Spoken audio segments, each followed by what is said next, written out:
Hello everyone, আসসালামু আলাইকুম। এটা হচ্ছে রূপসা নদী। লঞ্চের ভিতরে আছি বর্তমানে।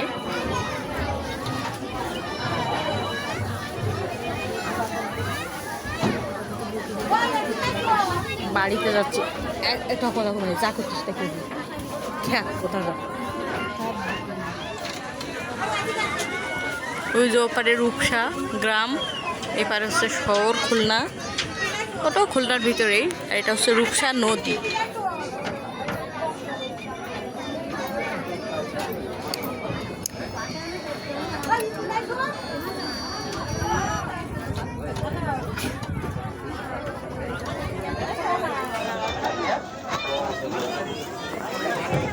মাশাআল্লাহ, সবাই ভালো থাকবেন, সুস্থ থাকবেন, সাবধানে থাকবেন। আল্লাহ হাফেজ।